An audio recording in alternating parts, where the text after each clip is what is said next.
Start recording.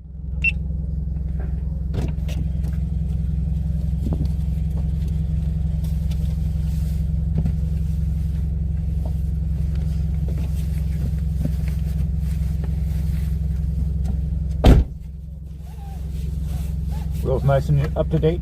What's that? Wheels nice and up to date? Yep. Good enough anyways.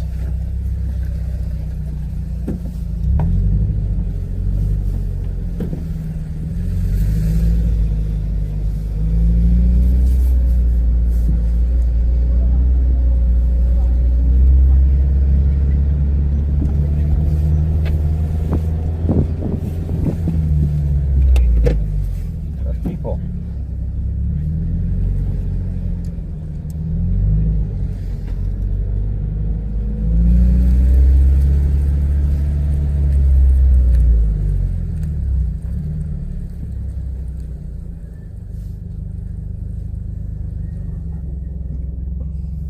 Still red flag, so Yeah. I saw the flatbed go out. So they must be picking up a car from somewhere right at the end of the last session. Yeah, I didn't even notice. Can't see him from here. Yeah, it's kind of hard to know where it's at, but I saw the tow leave and I thought, could be a few minutes. Yeah.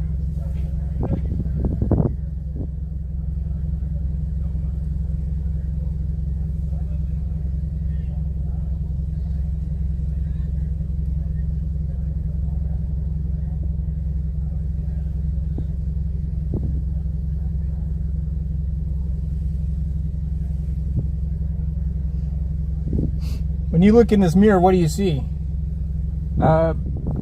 Actually, I'm seeing a little bit of this door, which is not normal. It seemed like it was pointing in a little bit. Yeah.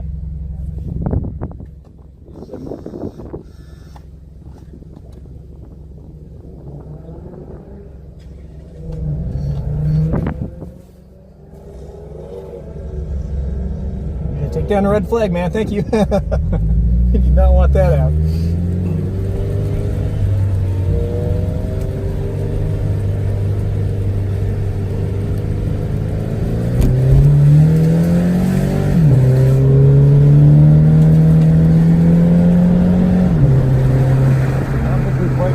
Motorcycle traffic the same way the two group does.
your line looks really good. I mean, you know the track really well, which is nice. It's a good start.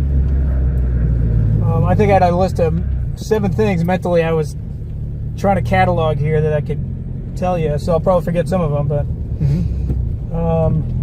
the first is, I think the thing you should concentrate on most is smooth input. Okay. And that's mostly with the throttle and the brake. Okay. Your brakes are really good on this car, and brake release especially. I think concentrating on letting the brake off the last little bit, nice and smooth, so the car's not doing that bucking thing, will help you in transitioning to the gas. So that's not braking too hard. That's letting off the brakes too quickly. As the car slows, right, the pressure on the pedal starts to back up, because how hard you press is proportional to how much energy you're taking out of the car, right? So as you come to a stop, you should have a smooth brake release where you're releasing pressure, and then you're off. And you shouldn't actually be able to feel when brakes, generally when your foot goes off the brake and onto the gas, right? So I just work on that. You can still brake really hard, but at the tail end of it, you're having trouble. You're sort of over slowing it. Yeah. Because you're still kind of really aggressive on the brakes at the tail end versus nice smooth off the brakes. I had an instructor that said, think about. And this is good for when I was like doing 5 to 10 track days. Think about the car as have a string between the steering wheel and the gas pedal, and as I'm starting to turn into the turn or the brake pedal, right, I have to, the string is only so long, so I have to give something up. And so, because what you're getting close to, and especially in 2, is almost trail braking. You're almost getting to the point of getting ready to trail brake in there, which is good. It means you're comfortable braking really late, and now what you want to do is start, maybe think about adding a little turn in there as your foot is coming off the last part of the brake, and that by having your foot on the brake as you start to turn will actually give you more front grip. Well, it's front loaded, yeah. It'll get you around the corner quicker, so you'll get you can get really aggressive with trail braking in there. If there's nobody behind you, you can kind of play games and see if you spin, you spin. Right. It's not, once you get it slowed, it's not that dangerous of a corner unless somebody hits you. So the smooth input thing, right? Transition from gas to brake, for sure. Second one is kind of related, but because of the overslowing, right? You're wanting to, you're pretty much wanting to point it into the corner and then accelerate through the corner, like way before apex. And that just means you've overslowed, and so you're feeling comfortable putting more gas back in. For corners where you really notice yourself doing that, you're not doing it up on 6 very much. Oh, I actually leave those. But I'd say 2 for sure. 4 is pretty good actually. Maybe even 5 a little bit. I'd say 2 and maybe 2 and 5. 2 and 5 are probably the ones where it's most noticeable. So you could concentrate on those ones. So I'm sorry. Repeat that the last. You were saying that I'm slowing too much, and so I'm. And so what happens is you get the car slowed down to a speed you can comfortably get through the corner. You're starting to turn it, so you can kind of see the apex, and then you're back on the throttle, right? And that's costing you time for sure. Okay.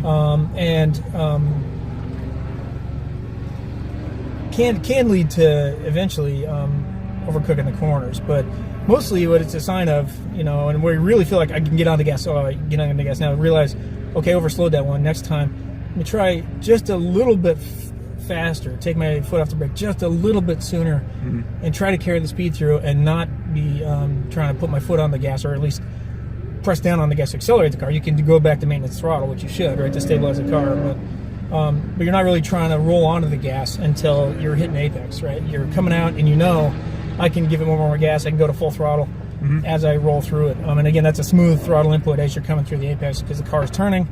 If you had a lot of horsepower, you don't want to upset it, so you're rolling on that power as much as the car can take, and based on where your trajectory is. I think that's the first 2. Third one was just you're gonna pretty soon here get to the point where 3 and 9 probably again, where these are corners where you're going to be carrying a lot of speed. You're going to start going in them faster, and you don't get a lot of practice at this when you're novice, but you have to be thinking about your game plan. I've got too much speed in this thing, or I feel like I'm uncomfortable and I got too much speed in this thing. Keep your steering going. You might release the throttle a little bit to try to throttle steer it, but when it comes down to it, you're gonna eventually go through 3 where you're like, oh shoot, I'm gonna run out of track. At that point, think gas. Yeah. Give it gas, right? Drive off the track, put 2 tires off, go down the dirt, ease it on, slow it down, get it back on the track, but do not try to save it and chase kind of the edge of the curbing and stay. Because what happens is you will lift off the gas and then you will spin in the inside wall, which is just what happened to you at 9 the other day. So you got to sort of be ready as you get quicker and quicker to be like, okay, something's going wrong here. I set this up wrong. I'm going to have to drive off for a little bit and try to take some energy out of the car and then get back on the track without messing things up. So, got it. So just commit to the off. And look for those corners where you sometimes you have to commit to it. Okay. For those corners where you are. Hold on a second. GoPro, stop recording. Or did it turn itself off? Is that what that was? It was. Yeah, it was just turning itself off. It was at 40%. So your outlaps, right? I mean, always take a chance to look at the track. Look at you're definitely at the point of your driving where you need to start thinking about what's my exit strategy when I screw up, because you will, right? And so look at not just the curbing on the corners, but what's the dirt look like past that curbing on that corner where I'm most apt to drive off this track? Is it look pretty smooth and I can hit it at high speed? Does it look really ruddy? So that you can accommodate potentially even like avoid this very inside thing, drive more off because there's huge ruts on the inside and that's bad. So, but sort of think about exit strategy. It's not something a lot of people do, even me at times, but be thinking about where can I go if things go badly here. And usually there's a few corners where you're most apt to do that kind of thing. So know those ones really well. 7 and 10, 7 and 9 actually. So you notice. I'm trying to remember what happened on that one lap. I wish I'd been able to take notes on some of this stuff. I don't know if you noticed during the session, but as you started to carry more and more speed through 6, sorry, up at top of the hill there, you started to do less and less of sort of, again, turning the car, pointing it at the apex, and then trying to hammer on the gas because you're already carrying the speed. So you were noticeably getting faster through that corner, and you didn't have a need to roll on much throttle until you were coming past apex and ready to go up the hill. So again, practice that there. Driver courtesy, always nice to wave, but not at the expense of your safety.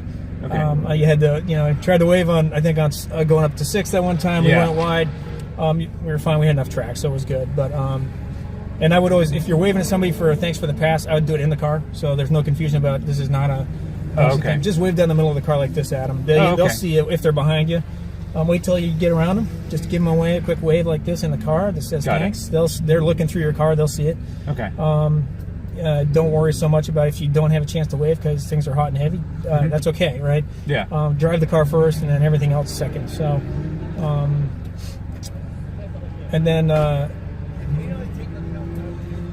10, second to the last lap. I don't know if you remember it. I think that was probably where I commented it was getting greasy, or it was feeling greasy. Maybe, yeah. It seemed like you really kind of overslowed that one, and because your pace was different than it normally was, you notice you were at an apex sooner, right? Yeah. So your pacing was the same, but your speed was different, and that's I think the hardest part as you get faster and faster is you have to change your pacing. Or slow and slower, but whatever, you have to sort of accommodate, and that's where that skill comes in, is how do I adjust my pacing on this corner based upon what's going on with the car, what just happened back there. As you carry more and more speed through turn 9, down that hill, 10 is going to get a lot hairier, right? Yeah. And so you're gonna have to adjust. So just kind of be aware when something like that happens where you're like, oh, I overslowed this thing, and look, I'm here at apex sooner. Something in your kind of muscle memory sort of gets it, especially if you recognize it. So that was kind of a noticeable thing. And then the next lap, you were actually dead on. But so what do you recommend on that, though? Well, so I overslow. If I turn in at that point, I'm going to be turning in for an early apex, which means I'm going to blow my exit speed. Right. Well, but you were still, you were toasted, or Well, once you overslow, you're gonna typically make it through the corner safely. So you can really apex it because you have extra track on it, right? Okay. Just realize, okay, early apex it. Why did that happen? I was doing the same speed I was doing? I turned in early. Did I overslow? In that case, you overslowed that one relative to most of your other laps. And if you went, I know I did, and I turned in early, then part of that is just the kind of recognizing that stuff. Is okay. There was an early apex here. I should have been a little later. But your line is really good, so it's hard to pick at that. Really, it's sort of like being steering and the gas. Okay. It doesn't mean you can't be aggressive. It just means smooth. One thing I've practiced a lot on the street was when I'm driving around, driving to work and stuff. And I used to hear that Fittipaldi or somebody used to keep a ping pong ball on his dashboard in a tray, so he could see what was going on with the car, right? While he was driving on the street. Yeah. But practicing brake release, smooth brake release on the street as you're coming up to a stop sign, not one that you're just like people roll to stop sign so slowly it doesn't matter anymore, but you're coming up to a stop sign or a stoplight and you're doing a aggressive but normal street braking. At the last part of that thing, right? Practice that last bit of the liftoff so that the car doesn't do any of this. And if you're trying to do that, it's training your brain to do that very light lift off the gas or the brake right at the last second. Because if you sort of time it all right, the car just sort of comes to a stop and just sits there. It doesn't do any of the rocking. And try things like put your foot down a certain force level and just hold it there until you come to a stop. And you'll notice there's some of that because you're putting as much braking at the very tail end of the braking process as you are earlier on. And you don't need to anymore, right? You're trying to just give up the last bit of braking slowly and get on the gas pretty much at the same time or immediately thereafter and roll that gas back on. And as your speed comes up, you won't want to jump from the brake to the gas and hammer the gas. Okay. Because your speed is going to be there. You're going to be like, I'm just steering this sucker through the corner, so I'm on maintenance throttle. I put my foot on the gas. I'm giving it just a tiny bit to keep the car stable. And as I'm going through apex, I see I'm going to survive, and I'm rolling on the gas, right, to 100% throttle. So, okay. But I think I kind of take for granted low horsepower car. Yeah. So I can spend most of my time with foot flat on the floor, but I don't really think about that in the corners as an unsettling. Well, there's only so much speed you're going to get out of this thing in the straightaway. Yeah. All your speed's going to come in the corners. Yeah. Right? And it's a very capable car. I haven't actually ridden in one of these before. It's a capable little car, man. It really wants to go, even with an automatic. So you can wring time out of it by learning to not drive it like that. Because the thing is, you don't have to worry about rolling onto the throttle quickly as you're going through apex because you don't have enough power to push the back end out or anything. Right. You will if you get fast enough. You will have enough power. Where if you get on it too soon, the back end can start to come around, and you can try to use that to your advantage. You did that once. I'm trying to remember which lap. There's a lot of stuff going on. There's one point where you actually sort of got it. Oh, that was going through 6. You had a lap where we came up over the crest, and you braked. You did your turn thing, and you got on the gas really hard. And again, you're doing a great job of stay on the gas through that dip and all that stuff. Keep the car stable. You want the back end planted. You got on the gas like really hard that time. And you actually got a little chirp out of the back end of the car. I don't know if you noticed that. Hear it. No, you got a little bit of it almost wanted to go on you because you had so much throttle in that the car was sort of trying to come around. It was interesting. No other lap did do that. And I think it was because, and it might be the combination of how you hit the dip and the curbing and how much throttle you had on that one lap. But anyway, it's keep at it. The challenge you have is the one that everybody's got at this point in their driving, which is how do I practice getting faster without getting too dangerous, And I always had instructors tell me, go out and try to, don't chase speed, chase being smooth. If you're quick and you're smooth, then try to be a little quicker and stay smooth. And as soon as your smoothness starts to go, you're at your limit, back it off a little bit and practice there. And it's easy to say, it's hard to do, to be honest. Yeah, I have a really tough time with that because it's like, because that's the first thing that everybody says is, be smooth and the speed will come. The speed will come on its own, but you want to force it. So it's a hard thing. but I'll try and keep that in mind too as that. So I think the brake and the gas, that's completely new information to me. So that's if there's one thing to concentrate on, that'd be it. Yeah. Smooth transition from brake to gas, smooth release of the brake as you go to the corner. I mean, you can try it a little bit, your next session. And when you're going out, it's always good to try to pick one thing you're trying to try to focus on, in addition to nice clean laps. Yeah. And in two, you might practice. And two,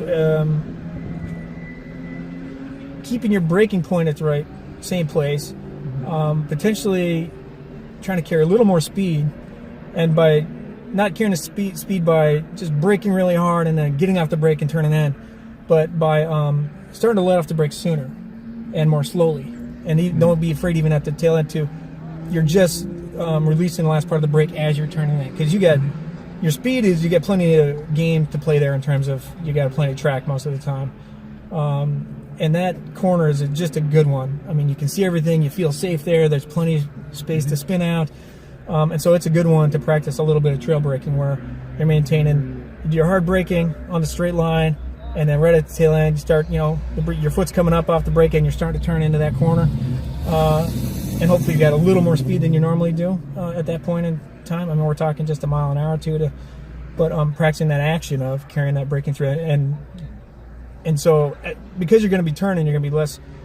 The challenge is going to be the smooth release on the brake, because you're going to be turning and you're going to be like, I got to quit braking, got to get on gas. But what you want is that really smooth release of the brake and then the transition to gas and then rolling the gas on through there. And there you got to maintain some gas if you're going really quick and before you get it just through the second apex, and then you can start to really get the throttle back on. Yeah, because I know I do that turn as a 1, 2, 3, and I need to think of it more as a 1, 2, 3. It's a good one to practice. Yeah, I mean, it's really a great turn to play with in many ways. You could try going wide out there, see what happens. I mean, we were out there wide that one lap because of the Civic. So you can try, maybe I'll try a wider entry and then try to hit the second apex and straighten out the second part of that thing, see how that goes. But that's a great one, I think, for you to practice.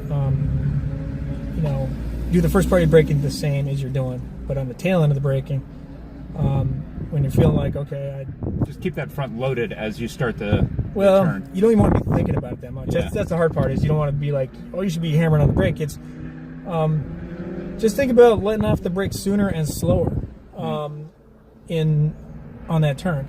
Okay. And as you're doing the slower part, you're gonna start to naturally turn in while the brake is still on. Got it. And then you might say, oh, let me try a little more of that, or let me try to take out the last bit of my braking more in the corner, right? So you might actually save some braking, tiny little bit of braking to do. So maybe back the front straight out to like 7/10 or something like that, so that I can take it slower and kind of practice that.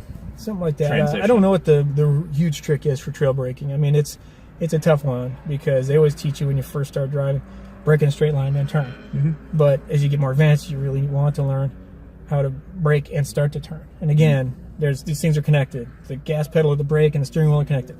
As that steering wheel's turning, my foot's got to be coming up if I'm braking, because otherwise I'm going to lose traction if I'm already at the limit. So same with the gas. And yeah, so focus on that one thing will help you a lot, because as you're smoother, you're less frantic. And I'd say the last thing is the same thing I think we all struggle with, is concentrate on looking through the corner. I think you're doing a pretty good job of it, to be honest, but things are scary because you only see 300 feet in front of you if you're looking at the apex so much.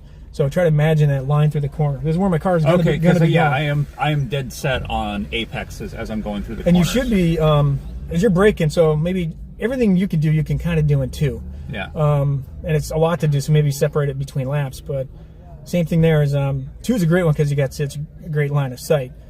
You do your braking, you start to turn in. While you're braking, you're looking for that apex and trying to time out, when do I stop my braking, start my turn. As soon as you've started that turn, right, in theory, if you're going as quick as you can, you don't have a lot of latitude to change the steering wheel. You pick your steering wheel for that corner, unless you're doing something funky through there. And so you've set the apex already. Now you're figuring out where is my track at. You're watching the second apex. Yeah. And you're essentially trying to, without chasing the apex, you got to be careful not to try to chase them. Oh, I have to have my tires over there and put in more steering and spin it around. But what you're doing is you're trying to tailor as much as you can the second part of that turn for hitting that wherever you want to be on the second apex and track out. And so by the time you're turning in, you've already been looking at the first apex, and now you're looking at the second one, and you're turning your head and you're actually looking at the curbing, because there's nothing out here to see anymore. I mean, if you're going to spin, you're going to spin on the pavement, so you're looking through the corner. Hell, you're almost looking to where's that exit curbing that I'm going to be, and I'm looking towards to see if there's a car. So you can practice looking through too, because again, it's a great visibility corner. You can see everything there, and give that a shot. Yeah, try to see the whole corner. Focus on the exit actually as you do the thing, and try to look at the apex with your peripheral vision. And the farther down track you're looking, the more comfortable you are, because things are coming at you more slowly. Right. And that's always, every time I even still find myself going, I'm feeling really nervous, it's because I'm starting to stare in front of my car. Right? Yeah. I tell myself, things are scary because they're close. Look up. It's not as scary when you see it coming a long way off. So those are kind of good mental drills to practice. And they can help you sharpen your game. But I don't know. I mean, you're looking pretty good, so just keep at it and enjoy. So hopefully some of that helps you out anyway. Yeah, I think so. All right. Definitely a lot of thoughts I didn't have before, so yeah. Appreciate that. Again, I'm feeding you with the fire hose, and if there was two things to take away from that, it was the smooth brake, gas, steering, and looking through your corners. That's really practice those two skills. Those are the foundation for everything else that goes on out here. So yeah. all right. Cool. Thank you. You bet.